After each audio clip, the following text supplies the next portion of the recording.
Now that you have come to your servant, refresh yourselves before going on. Very well, they replied. Do what you have said. Abraham hurried into the tent to Sarah and said, Quickly, 3 measures of the best flour, knead it and make cakes. Abraham ran to the herd, took a good, tender calf, and gave it to the servant, who hurried to prepare it. Then he took curds, milk, and the calf which he had prepared, and set it all before the men. And he stood by them under the tree as they ate. They said to him, Where is Sarah your wife? He said, There in the tent. He said, I will certainly return to you around this time next year, and Sarah your wife will have a son. Sarah heard him from the entrance of the tent behind him.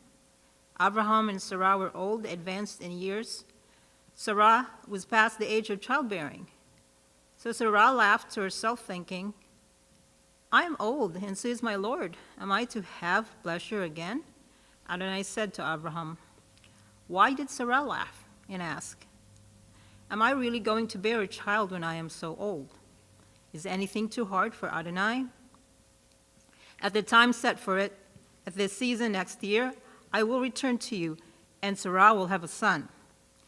Sarah denied it, saying, I didn't laugh, because she was afraid.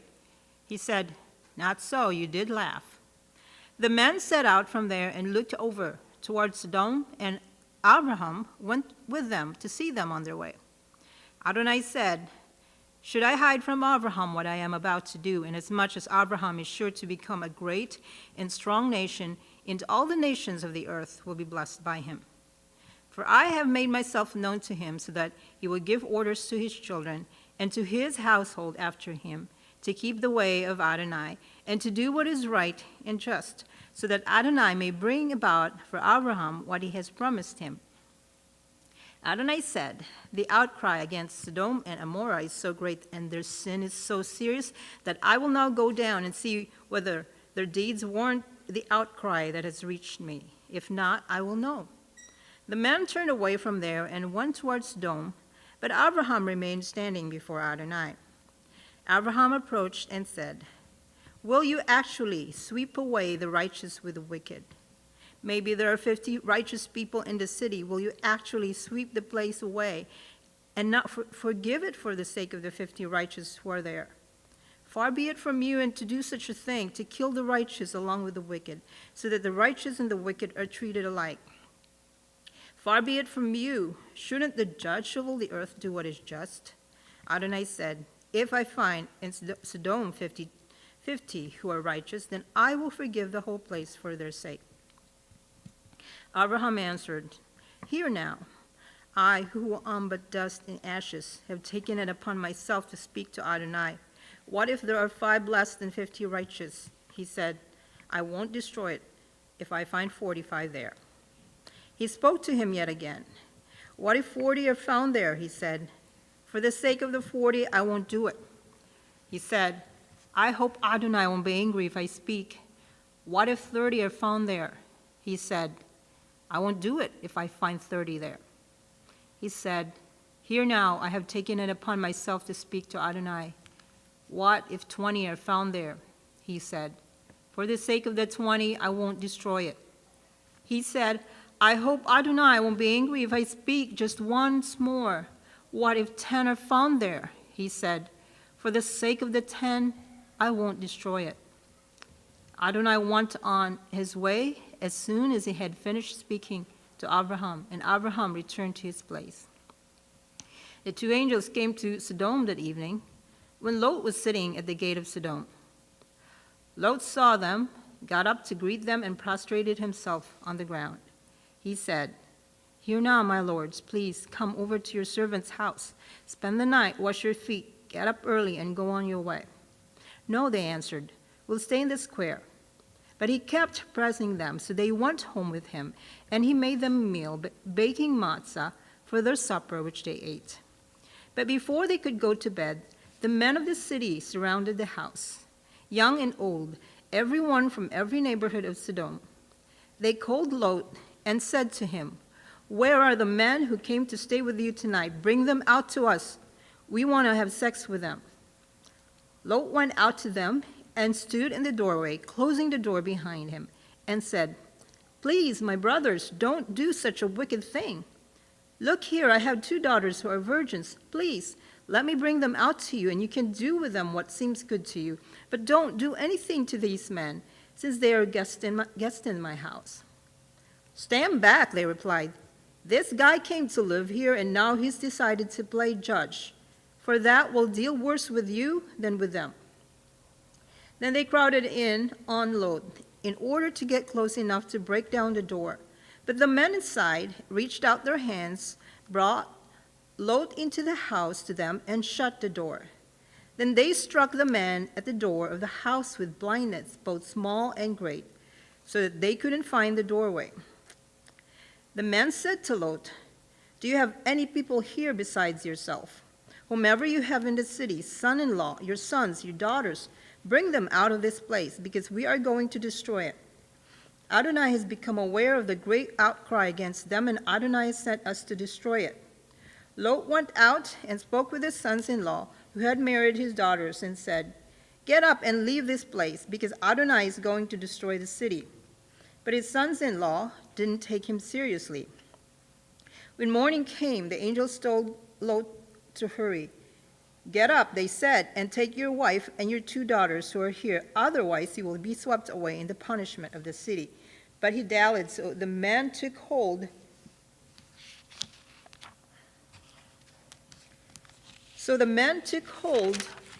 of his hand, his wife's hand, and the hands of his 2 daughters. Adonai was being merciful to him and led them, leaving them outside the city. When they had brought them out, he said, "Flee for your life. Don't look behind you, and don't stop anywhere in the plain, but escape to the hills. Otherwise you will be swept away." Lot said to them, "Please, no, my lord. Here your servant has already found favor in your sight, and you have shown me even greater mercy by saving my life. But I can't escape to the hills because I'm afraid the disaster will overtake me, and I will die. Look, there's a town nearby to flee to, and it's a small one. Please, let me escape there. Isn't it just a small one? And that way I will stay alive." He replied, "All right, I agree to what you have asked. I won't overthrow the city of which you have spoken. Hurry and escape to that place, because I can't do anything until you arrive there." For this reason, the city was named Zoar. By the time Lot had come to Zoar, the sun had risen over the land. Then Adonai caused sulfur and fire to rain down upon Sodom and Gomorrah from Adonai out of the sky. He overthrew those cities, the entire plain, all the inhabitants of the cities, and everything growing in the ground. But his wife looked back from behind him, and she became a column of salt. Abraham got up early in the morning, went to the place where he had stood before Adonai, and looked out towards Sodom and Gomorrah, scanning the entire plain. There before him, the smoke was rising from the land, like smoke from a furnace. But when God destroyed the cities of the plain, he remembered Abraham and sent Lot out, away from the destruction, when he overthrew the cities in which Lot lived. Lot went up from Zoar and lived in the hills with his 2 daughters, because he was afraid to stay in Zoar. He and his 2 daughters lived in a cave. The firstborn said to the younger, "Our father is old, and there isn't a man on earth to come in to us in the manner customary in the world. Come, let's have our father drink wine. Then we'll sleep with him, and that way we'll enable our father to have descendants." So they plied their father with wine that night, and the older one went in and slept with her father. He didn't know when she lay down or when she got up. Following day, the older said to the younger, "Here, I slept last night with my father. Let's make him drink wine again tonight, and you go in and sleep with him, and that way we'll enable our father to have descendants." They plied their father with wine that night also, and the younger one got up and slept with him. And he didn't know when she lay down or when she got up. Thus both the daughters of Lot became pregnant by their father. The older one gave birth to a son and called him Moab. He is the ancestor of Moab to this day. The younger also gave birth to a son, and she called him Ben-Ami. He is the ancestor of the people of Ammon to this day. Chapter 20. Abraham traveled from there toward the Negev and lived between Kadesh and Shur. While living as an alien in Gerar, Abraham was saying of Sarah his wife, "She is my sister." So Avimelech, king of Gerar, sent and took Sarah. But God came to Avimelech in a dream one night and said to him, "You are about to die because of the woman you have taken, since she is someone's wife." Now Avimelech had not come near her. So he said, "Lord, will you kill even the upright nation? Didn't he himself say to me, 'She is my sister'? And even she herself said, 'He is my brother.' In doing this, my heart has been pure and my hands innocent." God said to him in a dream, "Yes, I know that in doing this, your heart has been pure, and I too have kept you from sinning against me. This is why I didn't let you touch her. Therefore, return the man's wife to him now. He is a prophet, and he will pray for you so that you will live. But if you don't return her, know that you will certainly die, you and all who belong to you."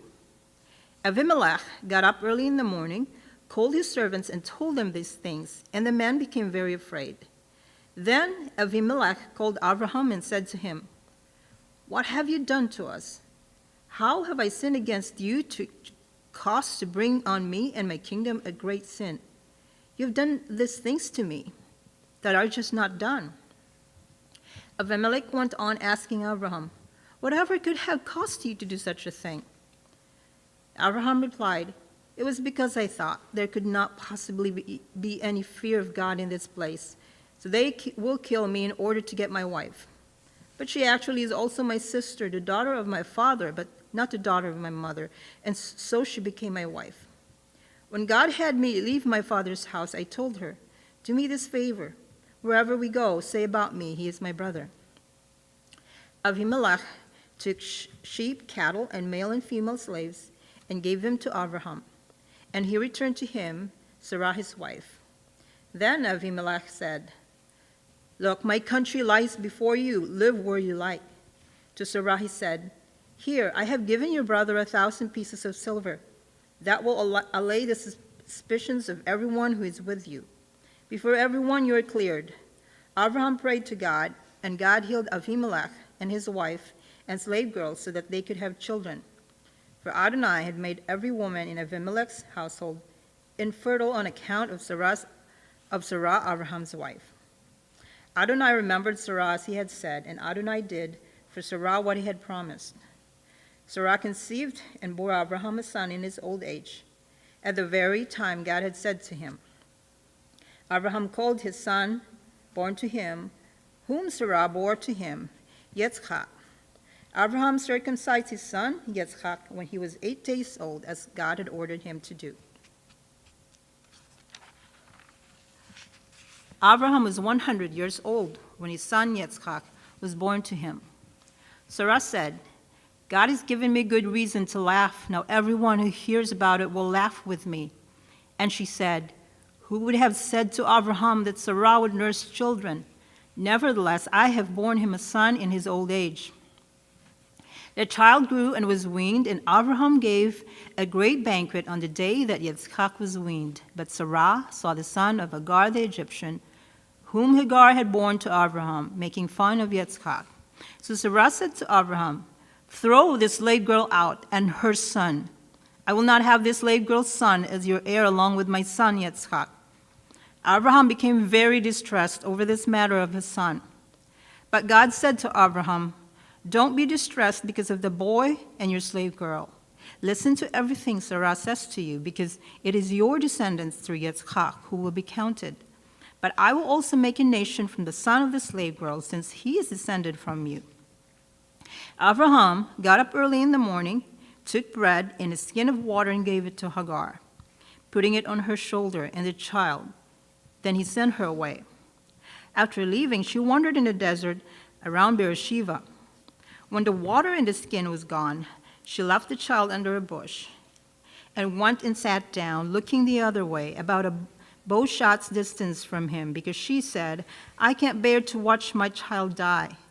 So she sat there, looking the other way, crying out and weeping. God heard the boy's voice, and the angel of God called to Hagar from heaven and said to her, "What's wrong with you, Hagar? Don't be afraid, because God has heard the voice of the boy in his present situation. Get up, lift the boy up, and hold him tightly in your hand, because I am going to make him a great nation." Then God opened her eyes, and she saw a well of water. So she went, filled the skin with water, and gave the boy water to drink. God was with the boy, and he grew. He lived in the desert and became an archer. He lived in the Paran desert, and his mother chose a wife for him from the land of Egypt. At that time, Avimelech and Pichol, the commander of his army, spoke to Abraham. They said, "God is with you in everything you do. Therefore, swear to me here by God that you will never deal falsely with me or with my son or grandson. But according to the kindness with which I have treated you, you will treat me in the land in which you have lived as a foreigner." Abraham said, "I swear it."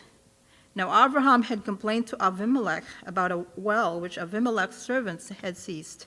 Avimelech answered, "I don't know who has done this. You didn't tell me, and I heard about it only today." Abraham took sheep and cattle and gave them to Avimelech, and the two of them made a covenant. Abraham put 7 female lambs from the flock by themselves. Avimelech asked Abraham, "What is the meaning of these 7 female lambs you have put by themselves?"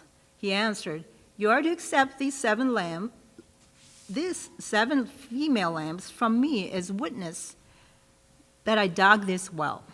This is why that place was called Beersheba, well of 7, well of an oath, because they both swore an oath there when they made the covenant of Beersheba. Avimelech departed with Pichol, the commander of his army, and returned to the land of the Philistines. Abraham planted a tamarisk tree in Beersheba, and there he called in the name of Adonai, the everlasting God. Abraham lived for a long time as a foreigner in the land of the Philistines. After these things, God tested Abraham. He said to him, "Abraham," and he answered, "Here I am." He said, "Take your son, your only son whom you love, Yitzchak, and go to the land of Moriah. There you are to offer him as a burnt offering on a mountain that I will point out to you." Abraham got up early in the morning, saddled his donkey, and took 2 of his young men with him, together with Yitzchak his son. He cut the wood for the burnt offering, departed, and went toward the place God had told him about. On the 3rd day, Abraham raised his eyes and saw the place in the distance. Abraham said to his young men, "Stay here with the donkey. I and the boy will go there, worship, and return to you." Abraham took the wood for the burnt offering and laid it on Yitzchak his son. Then he took in his hand the fire and the knife, and they both went on together. Yitzchak spoke to Abraham his father. "My father," he answered. "Here I am, my son." He said, "I see the fire and the wood, but where is the lamb for a burnt offering?"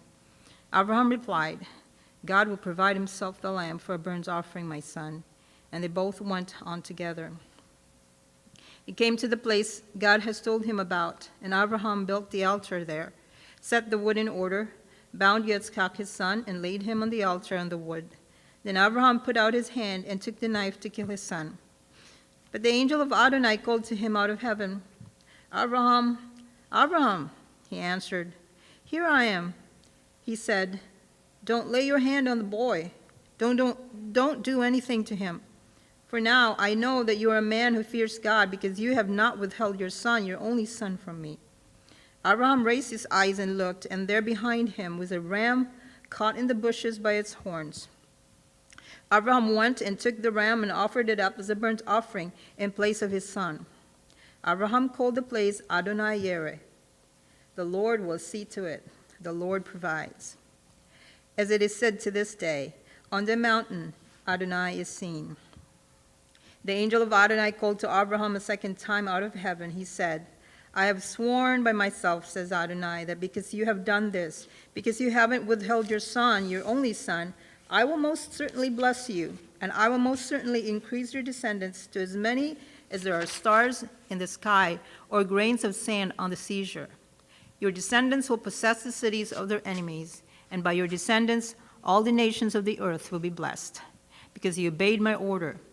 So Abraham returned to his young men. They got up and went together to Beersheba, and Abraham settled in Beersheba. Afterwards, Abraham was told, "Milcah too has born children to your brother Nahor. Uz, his firstborn, Buz, his brother, Kemuel, the father of Aram, Kesed, Azu, Pildash, Yidlaf, and Betuel. Betuel fathered Rivkah. These 8 Milcah bore to Nahor, Abraham's brother. His concubine, whose name was Reumah, bore children also, Tevach, Gaham, Tachash, and Ma'acha.